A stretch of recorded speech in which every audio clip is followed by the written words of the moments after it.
আমাৰ জিঅ'গ্ৰাফিৰ কাৰণে কেনেকুৱা ধৰণৰ কুৱেশ্যন আহিব বা জিঅ'গ্ৰাফিৰ কাৰণে কি চালে তোমালোকৰ সুবিধা হ'ব আজিৰ ভিডিঅ'টোৰ জৰিয়তে এই কথাখিনি আলোচনা কৰিম মই তোমালোকক কিতাপখন দেখুৱাই দিবৰ কাৰণে চেষ্টা কৰিম আৰু কিতাপখনৰ প্ৰত্যেকটো চেপ্টাৰ তোমালোকৰ লগত আলোচনা কৰি কি ধৰণৰ কুৱেশ্যন আহিব পাৰে সেই কথাখিনি ক'বৰ কাৰণে চেষ্টা কৰিম আমাৰ জিঅ'গ্ৰাফিৰ পৰা তোমালোকৰ 10 মাৰ্কছৰ প্ৰেক্টিকেল আহিব যেহেতু 10 মাৰ্কছৰ প্ৰেক্টিকেল আহিব গতিকে তোমালোকে পৰীক্ষা হলত গৈ 90 নম্বৰৰ উত্তৰ কৰিব লাগিব ইয়াক কিন্তু তোমালোকক ভিডিঅ'টো আৰম্ভ কৰাৰ আগতে এটা কথা কৈ থৈ দিও তোমালোকৰ ইংলিছ ম্যাথমেটিক্স আৰু সমাজ বিজ্ঞান এই তিনটা সাবজেক্টত যেনেকুৱা ধৰণে দুটা বহি হৈছিল কিন্তু ভূগোলৰ ক্ষেত্ৰত তোমালোকৰ দুটা বহি নহয় ভূগোলৰ ক্ষেত্ৰত তোমালোকৰ এটা বহি হ'ব 16 পেজৰ বহি হ'ব আৰু তাত তোমালোকে কি কৰিব লাগিব কুৱেশ্যন লিখিব লাগিব তাৰ পিছত তোমালোকে এডিশ্যন এপিসোড ল'ব পাৰিবা এতিয়া আমাৰ যিখন জিঅ'গ্ৰাফি ক্লাছ 10ৰ যিখন জিঅ'গ্ৰাফি অৰ্থাৎ ঐচ্ছিক ভূগোল এইখন একেবাৰে সহজ আৰু মানে আমি যদি অকমান চেষ্টা কৰো সুন্দৰভাৱে ইয়াতে ভাল মাৰ্ক উঠাব পাৰিম ইয়াত আমাৰ মুঠ চেপ্টাৰ আছে 6টা চেপ্টাৰ আছে 6টা চেপ্টাৰৰ ভিতৰতে আমাৰ 90 নম্বৰৰ প্ৰশ্ন আহিব আৰু ইতিমধ্যে তোমালোকক কোনটো চেপ্টাৰৰ পৰা কিমান নম্বৰ আহিব এই কথাখিনি আগতে যেহেতু জনাই দিছো তোমালোকে আগৰ ভিডিঅ চেক কৰি লবা কোনটো ভিডিঅৰ পৰা কিমান নম্বৰ আহে মই তোমালোকক চেপ্টাৰ ওয়াইজ কথাখিনি কৈ যাম তোমালোকে সেই হিচাপে মোৰ কথাখিনিৰ লগত তোমালোকৰ নিজৰ কিছু কথা এড কৰি পঢ়িবৰ কাৰণে চেষ্টা কৰিবা প্ৰথম যেটো চেপ্টাৰ নাম হৈছে ভূ আকৃতিক প্ৰক্ৰিয়া এতিয়া ভূ আকৃতিক প্ৰক্ৰিয়া মানে কি প্ৰথমতে তোমালোকে জানিব লাগিব ভূ আকৃতিক প্ৰক্ৰিয়া মানে হৈছে আমাৰ পৃথিৱীৰ উপৰিভাগত বিভিন্ন ধৰণৰ অৱয়ব আছে পৰ্বত পাহাৰ নদ নদী সাগৰ মহাসাগৰ হ্ৰদ বিল খাল তাৰ পিছত তলত আকৌ আমাৰ এই পৃথিৱীৰ উপৰিভাগত থকাৰ উপৰিও সাগৰ তলিতো কিছুমান কি আছে অৱয়ব আছে এই যিবিলাক অৱয়ব ভূ অৱয়ব বিলাকৰ কি প্ৰক্ৰিয়াৰ দ্বাৰা সৃষ্টি হৈছে এই কথাখিনি ইয়াতে কোৱা হৈছে প্ৰধান কাৰক হৈছে দুটা এটা হৈছে আভ্যন্তৰীণ আনটো হৈছে বাহ্যিক আভ্যন্তৰীণ মানে হৈছে যিবিলাক কাৰকে বাহিৰৰ ফালৰ পৰা ক্ৰিয়া কৰে সেই কাৰকবিলাকক আভ্যন্তৰীণ কাৰক বুলি কোৱা হয় যিবিলাক কাৰকৰ পৃথিৱীৰ ভিতৰৰ ফালৰ পৰা ক্ৰিয়া কৰে সেই কাৰকবিলাকক কি বুলি কোৱা হয় বাহ্যিক কাৰক বুলি কোৱা হয় এতিয়া এই আভ্যন্তৰীণ আৰু বাহ্যিক কাৰকৰ ফলত পৃথিৱীৰ উপৰিভাগত সৃষ্টি হোৱা দুই ধৰণৰ অৱয়ব বা দুটা প্ৰক্ৰিয়াৰ দ্বাৰা সৃষ্টি হোৱা ভূ অৱয়বৰ কথা এটা আলোচনা কৰা হ'ব প্ৰধানকৈ বতাহ আৰু দুই নম্বৰটো হৈছে হিমবাহ বতাহ বুলি কোৱাৰ লগে লগে তোমালোকে ইনচেলবাৰ্গ ইয়াৰডাং মৰুদ্যান তাৰ পিছত বালিয়াৰী এই কথাখিনি তোমালোকে চাব লাগিব একেবাৰে সহজ তোমালোকে 9ত ইতিমধ্যে পাই আহিছা 9ৰ সমাজ বিজ্ঞান তোমালোকে পাই আহিছা তাৰ পিছত হিমবাহৰ কাৰ্য বুলি কোৱাৰ লগে লগে বিশেষকৈ আমাৰ গ্ৰাফ কেনেকুৱা ধৰণে হয় বতাহ বুলি কোৱাৰ লগে লগে তোমালোকে গম পাইছা মৰুভূমিত সৃষ্টি হোৱা ভূ অৱয়ব হিমবাহ বুলি কোৱাৰ লগে লগে তোমালোকে গম পাইছা উচ্চ পৰ্বতত য'ত পৰ্বত পাহাৰ বৰফেৰে আবৃত তাত সৃষ্টি হোৱা ভূ অৱয়বৰ কথা কোৱা হৈছে এইটো হৈছে প্ৰথম চেপ্টাৰ একেবাৰে সহজ গ্ৰাফৰ কথা চাব লাগিব ইনচেলবাৰ্গৰ কথা চাব লাগিব ইয়াৰডাঙৰ কথা চাব লাগিব শংকু উপত্যকাৰ কথা চাব লাগিব তাৰ পিছত তোমালোকৰ এই বালিয়াৰীৰ কথা চাব লাগিব অপঘৰ্ষণৰ কথা চাব লাগিব সংনি ঘৰ্ষণৰ কথা চাব লাগিব আটাইবিলাক কথা ইয়াতে তোমালোকৰ আছে দুই নম্বৰটো আৰু সহজ একেবাৰে সহজ পৰিৱেশ আৰু পাৰিৱেশিক ভূগোলৰ ধাৰণা আমাৰ যে জীৱীয় উপাদান আৰু অজীৱীয় উপাদান তাৰ পিছত আমাৰ পৰিৱেশৰ লগত জড়িত আমাৰ যিবিলাক মণ্ডল আছে মণ্ডলবিলাকৰ কথা তোমালোকে ইয়াতে পাবা বা নাপালেও এই কথাখিনি তোমালোকে জানিব লাগিব গতিকে এই চেপ্টাৰটোৰ নাম হৈছে পৰিৱেশ আৰু পাৰিৱেশিক সমস্যা পৰিৱেশৰ অৰ্থ কথা কোৱা হৈছে পৰিৱেশ ভূগোলৰ সংজ্ঞা পৰিৱেশ ভূগোল মানে কি তাৰ পিছত পৰিৱেশৰ মুখ্য সমস্যাসমূহ আমাৰ বিভিন্ন ধৰণৰ সমস্যা আছে প্ৰদূষণ মৰুকৰণ গোলকীয় উত্তাপ বৃদ্ধি তাৰ পিছত প্ৰদূষণ বুলি কোৱাৰ লগে লগে আকৌ মাটি প্ৰদূষণ পানী প্ৰদূষণ আমাৰ কিমান শতাংশ বায়ুমণ্ডলে কি বুলি কয় আমাৰ কাৰ্বন ডাই অক্সাইডৰ পৰিমাণ কিমান 0.03% তাৰ পিছত আমাৰ সেউজগৃহ গেছৰ পৰিমাণ কিমান 0.1% এনেকুৱা ধৰণৰ আটাইখিনি কথা এই চেপ্টাৰটোত পাবা 3 নম্বৰ চেপ্টাৰটো হৈছে অঞ্চল বা আঞ্চলিক ভূগোলৰ ধাৰণা এই চেপ্টাৰটো অলপ দীঘল এটা অঞ্চল বা আঞ্চলিক ভূগোল বুলি ক'লে এটা নিৰ্দিষ্ট এৰিয়া য'ত নেকি আমাৰ একে ধৰণৰ পৰিৱেশবিলাক বিৰাজ কৰে বা এটা নিৰ্দিষ্ট এৰিয়াকে অঞ্চল বুলি কোৱা হয় উদাহৰণ হিচাপে আমাৰ ব্ৰহ্মপুত্ৰ উপত্যকা অঞ্চল এই উপত্যকা অঞ্চলটোত একে ধৰণৰ পৰিৱেশ বিৰাজ কৰে আমাৰ বৰাক উপত্যকা অঞ্চল একে ধৰণৰ পৰিৱেশ বিৰাজ কৰে ৰাজস্থানৰ থৰ মৰুভূমি অঞ্চল তাত একে ধৰণৰ পৰিৱেশ বিৰাজ কৰে এনেকুৱা ধৰণৰ ঠাইবিলাকক একোটা অঞ্চলত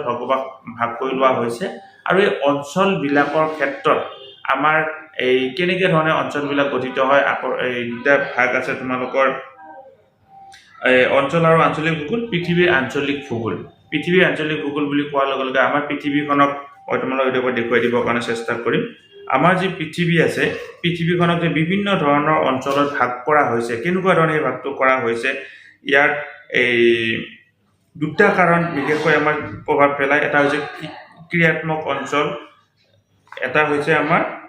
এই সমধৰ্মী অঞ্চল আৰু আনটো হৈছে ক্ৰিয়াত্মক অঞ্চল ভালদৰে চাবা চমু কুৱেশ্যন শৰ্ট কুৱেশ্যন তাৰ পৰা অহাৰ সম্ভাৱনা বহুত বেছি তাৰপিছত আমাৰ এই 7খন মহাদেশৰ কথা কোৱা হৈছে তাৰপিছত আমাৰ বিভিন্ন ধৰণৰ উষ্ণ মানে আমাৰ পৰিৱেশৰ ওপৰত ভিত্তি কৰি আমাৰ পৃথিৱীখনক নাতিশীতোষ্ণ অঞ্চল উষ্ণ মৰু অঞ্চল বিষুৱীয় অঞ্চল মৌচুমীয় অঞ্চল এই কথাখিনি তোমালোকে এই চেপ্টাৰটোত পাবা এই চেপ্টাৰটো কিন্তু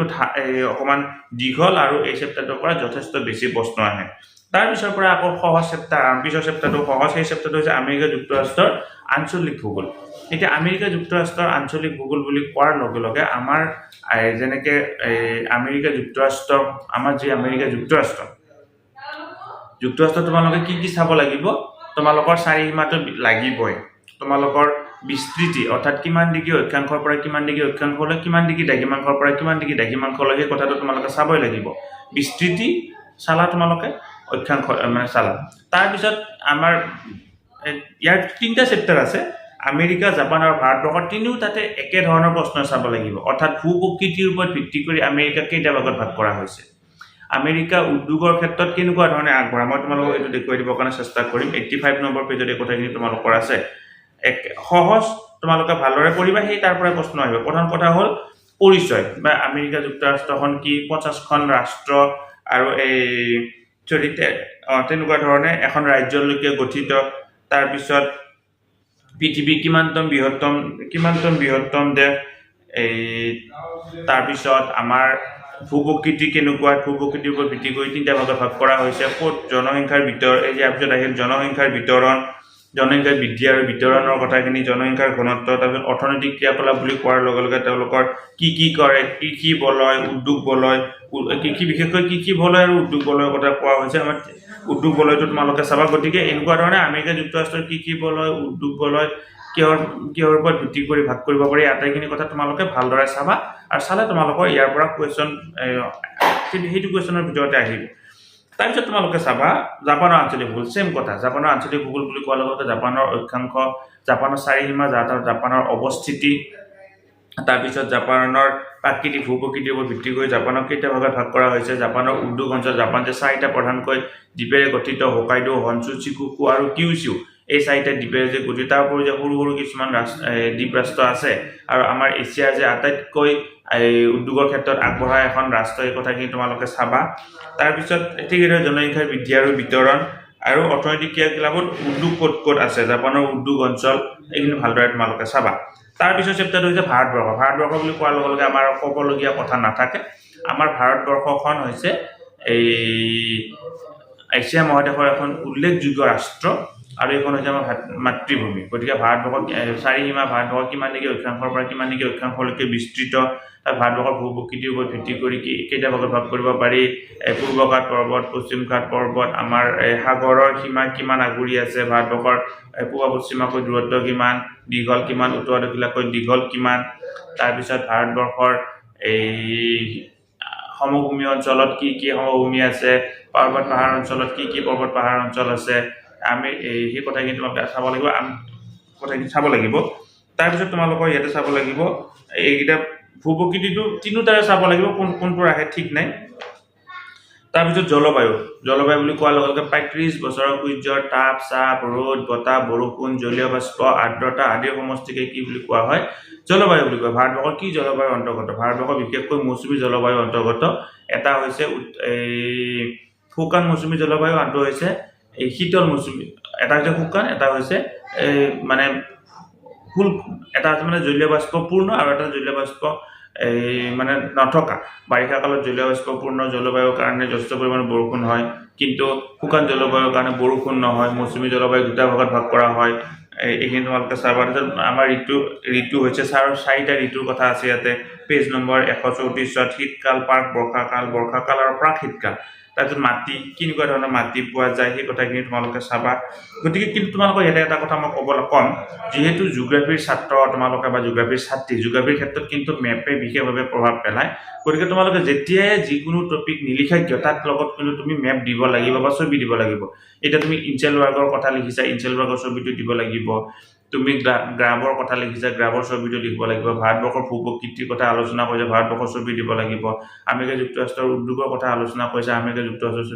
ছবিটো দিব লাগিব জাপানৰ ধৰা হ'ল কি বলয়ৰ কথা আলোচনা কৰিছা জাপানৰ মেপখন দিব লাগিব গতিকে তোমালোকে ভাৰতবৰ্ষৰ জাপান আৰু আমেৰিকা যুক্তৰাষ্ট্ৰৰ মেপখন তোমালোকে ভালদৰে চাবই লাগিব এতিয়াও যদি চোৱানে তোমালোকে ভালদৰে চাবা গতিকে এনেকুৱা ধৰণে ইয়াত সুন্দৰকৈ এই কথাখিনি দিয়া আছে তাৰ পিছত আমি কেনেকুৱা ধৰণে এই ভাৰতবৰ্ষৰ একেবাৰে শেষৰ যিখিনি আছে জনসংখ্যাৰ বৃদ্ধি আৰু বিতৰণ ভাৰতবৰ্ষত জনসংখ্যা কেনেকুৱা ধৰণে বৃদ্ধি হৈছে বা এই জনসংখ্যা ক'ত বেছি পৰিমাণে পোৱা যায় এই কথাখিনি তোমালোকে চাব লাগিব আমাৰ যিবিলাক সাগৰীয় অঞ্চল তাত জনসংখ্যা বেছি সমভূমি অঞ্চলত জনসংখ্যা বেছি গতিকে পাহাৰীয়া অঞ্চলত জনসংখ্যা কম